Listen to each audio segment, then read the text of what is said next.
السلام علیکم friends, welcome to کتاب نگری یوٹیوب چینل کتابوں کی نگری میں خوش آمدید۔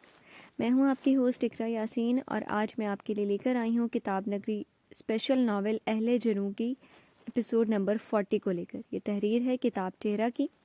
لیکن اس ایپیسوڈ کو سٹارٹ کرنے سے پہلے جلدی سے کر لیجئے چینل کو سبسکرائب، ویڈیو کو لائک اور کلک کر لیجئے بیل آئیکن کو۔ اگر آپ اس ناول کو کتابی شکل میں خریدنا چاہتے ہیں تو جلدی سے آرڈر کریں۔ کتاب نگری کے اسپیشل ناول کی پرائس ہے 2500 rupees with free home delivery. To order contact اس RJS کیش اور Easypaisa account number 033575000595۔ After payment share screenshot اور ٹیکس ID پیمنٹ پروف۔ اب سٹارٹ کرتے ہیں آج کی ایپیسوڈ۔ اللہ کا شکر ہے سب اچھے سے نمٹ گیا۔ کچن میں داخل ہوتی سائرہ بیگم اخمازہ اور عائشہ سے مخاطب ہوئیں۔ وہ دونوں کچن میں کھڑی سب کے لیے چائے بنا رہی تھی۔ کافی سارے لوگ لاؤنج میں ہی بیٹھے باتوں میں مصروف تھے۔ جی ماشاءاللہ سارا لگ بھی کتنی پیاری رہی تھی۔ عائشہ نے ان کی بات کی تائید کی۔ کپوں میں چائے نکالتی اخمازہ بھی مسکراتی۔ پیازی رنگ کی گولڈن کام سے سجی فراک پہنی ادھر سے ادھر کام کرتی انہیں آج وہ بڑی پیاری لگی تھی۔ پھپھو آپ چائے پئیں گی نا؟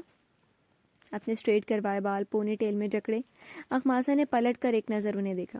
نہیں بیٹا، میں تو دوائی کھا کر اب سوؤں گی، ورنہ نیند ہی نہیں آئے گی ساری رات۔ تم ذرا اذلان کو دیکھ لینا، اس کے سر میں درد ہو رہا تھا۔ اسے اطلاع دیتی باہر نکل گئی۔ اخمازہ تم یہ ٹرے باہر لے جاؤ، میں اور چائے رکھ رہی ہوں، باقی لوگ بعد میں پی لیں گے۔ عائشہ کی ہدایت پر وہ سر ہلاتی ٹرے لے کر باہر کی جانب بڑھ گئی۔ لاؤنج میں داخل ہوئی تو تقریباً پوری ہی ینگ پارٹی اکٹھی بیٹھی خوش گپیوں اور سیلفیوں میں مصروف تھی۔ ارے بھابھی کیوں عادتیں خراب کر رہی ہیں اپنے ہاتھ کی چائے پلا پلا کر؟ مہمان ہیں، آپ تو چلی جائیں گی، پھر یہ خوش ذائقہ چائے کون پلائے گا ہمیں؟ وہ ٹیبل پر چائے رکھ ہی رہی تھی جب پیچھے سے آ کر ایک کپ اچکتے مہات بڑے دل گرفتہ انداز میں بولا۔ اخمازہ اس کی اتنی قریب سے آتی آواز پر جہاں سٹ پٹائی تھی وہیں سب نے اس کی پرزور حمایت کی تھی۔ ان سے چند قدم کے فاصلے پر بیٹھا اذلان، جو جبران اور ایک کزن کے ساتھ بزنس سے متعلق گفتگو کر رہا تھا، وہ بھی یہ منظر صاف دیکھ چکا تھا اور مہات کی بات بھی سن چکا تھا۔ آپ چلی جائیں گی مگر آپ کے ذائقے یہیں رہ جائیں گے۔ مہات کی نظریں بار بار اس پریوش پر ٹھہر رہی تھی۔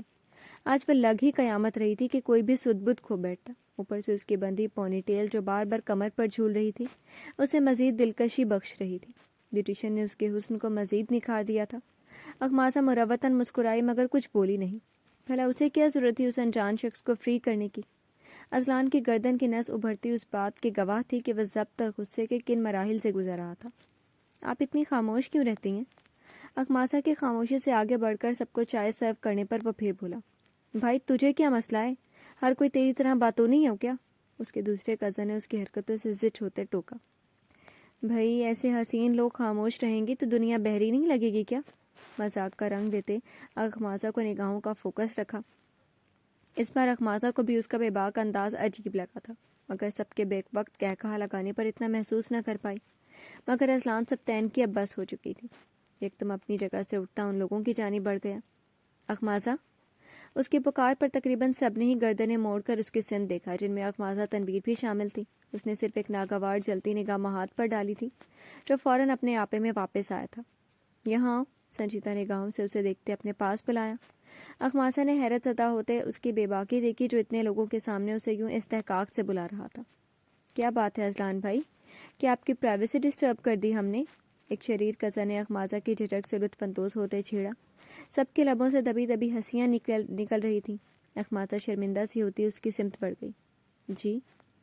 وہ بس اتنا ہی کہہ سکی۔ اذلان نے اس کے دمکتے چہرے اور چمکتی بے داغ گردن کو دیکھا جس پر اس کے آویزے جھول رہے تھے، اس کے اندر شعلے سے جل رہے تھے۔ وہ کیسے اپنے حسن سے اتنی بے خبر ہو سکتی تھی؟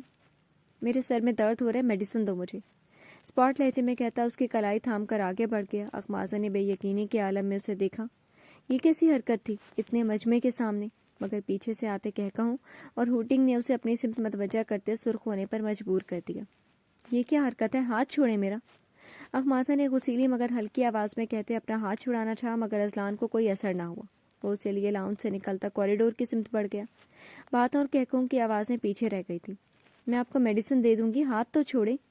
اس بار قدرے جھنجھلا کر تیز آواز میں بولی۔ اذلان نے کلائی پر گرفت سخت کرتے ایک تنبیہی نگاہ اس پر ڈالی اور کمرے کا دروازہ کھولتے جھٹکے سے اسے اندر کرتے دھاڑ سے دروازہ بند کیا۔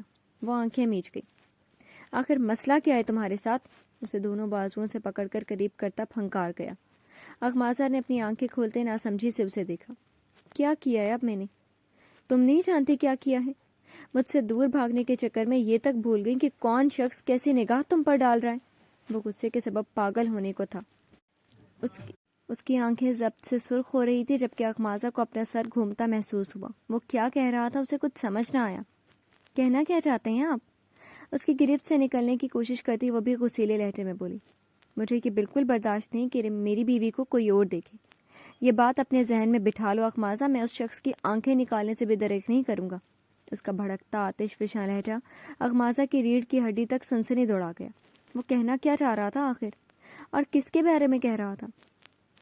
یعنی آپ کے کہنے کا مطلب ہے میں راغب کر رہی ہوں لوگوں کو اپنی سمت؟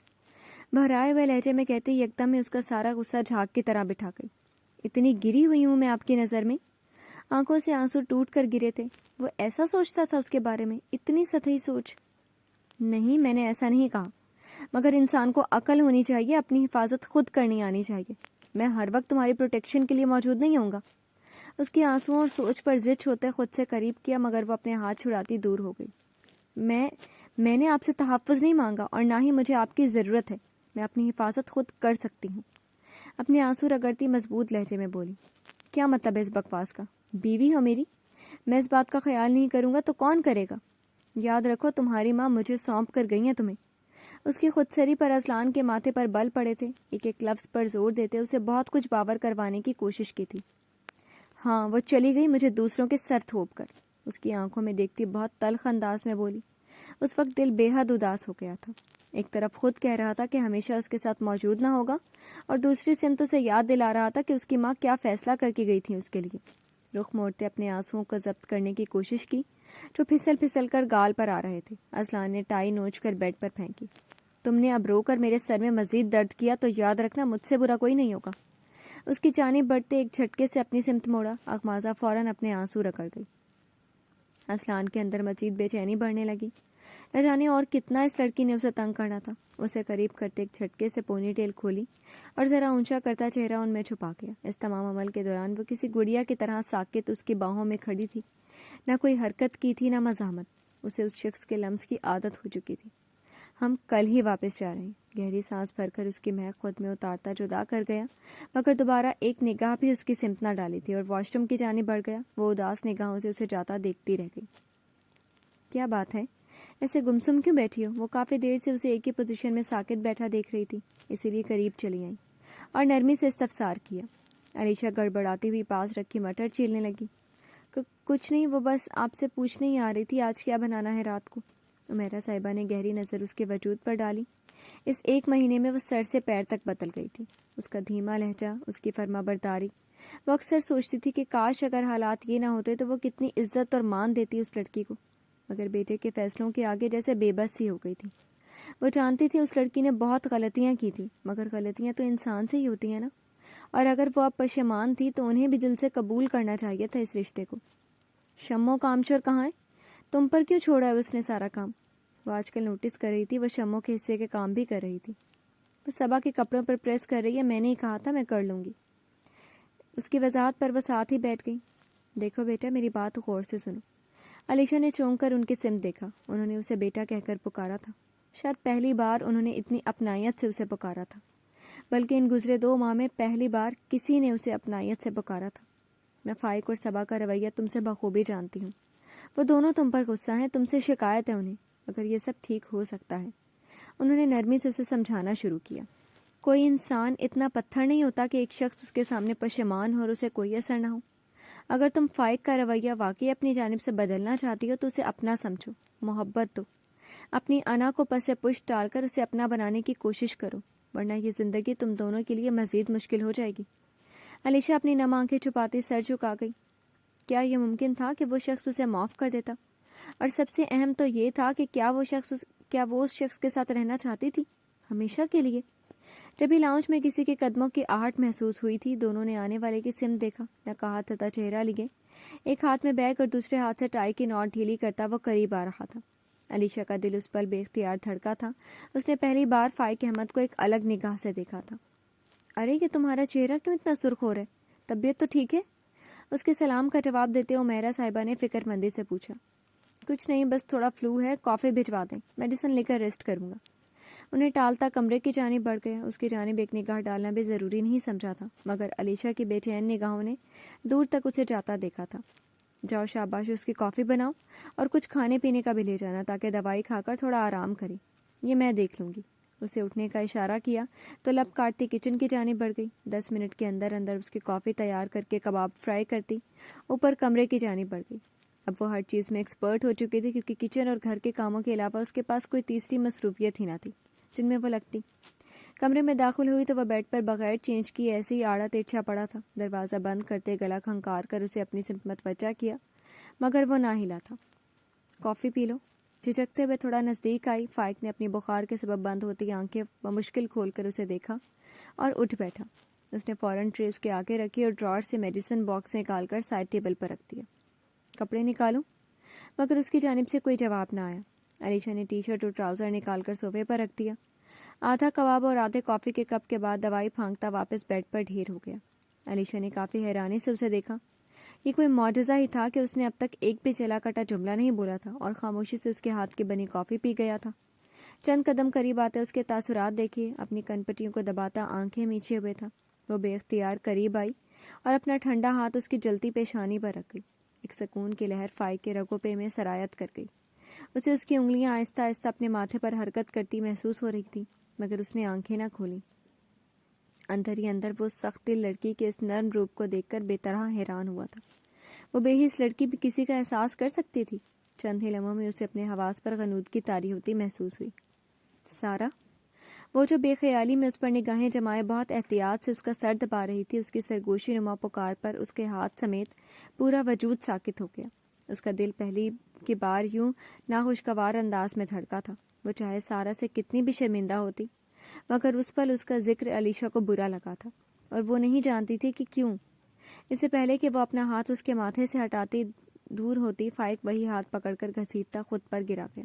اس اچانک رد عمل پر وہ سکتے سے نکلتی دونوں ہاتھ اس کے سینے پر رکھ گئی۔ تمہیں لگتا ہے میں اپنے درد میں تمہیں مسیحا سمجھ کر پکاروں گا؟ اس کے تمسخرانہ انداز پر علیشا کو لگا کسی نے کھولتا ہوا پانی اس کے منہ پر پھینکا ہو۔ تمہیں لگتا ہے تم جیسی لڑکی کسی کی مسیحا بن سکتی ہے؟ اس کے گرد حصار تنگ کرتے بغور اس کی آنکھوں میں دیکھا جہاں آنسوؤں کا تالاب اکٹھا ہو رہا تھا۔ اس نے لبوں پر کفل چڑھائے الگ ہونے کی کوشش کی، مگر فائق نے تمام راہیں مسدود کر دی تھی۔ جانتی ہو، میرے لیے تم اس کمرے میں پڑی ان بے جان اشیاء سے بھی زیادہ ارزاں ہو۔ خود کو کبھی بھی ان سے زیادہ حیثیت کا مت سمجھنا۔ اس کے قریب جھکتے زہریلی سرگوشی کی تھی۔ علیشا کی آنکھوں سے آنسو ٹوٹ کر کنپٹیوں میں جذب ہوئے تھے اور وہ سختی سے اپنی آنکھیں میچ گئی۔ جی تو فرینڈز، کیسی لگی آپ کو ایپیسوڈ؟ کمنٹ سیکشن میں اپنی رائے کا اظہار ضرور کیجیے گا۔ پھر حاضر ہوں گے نیو ایپیسوڈ کے ساتھ۔ اجازت دیجیے، شکریہ، اللہ حافظ۔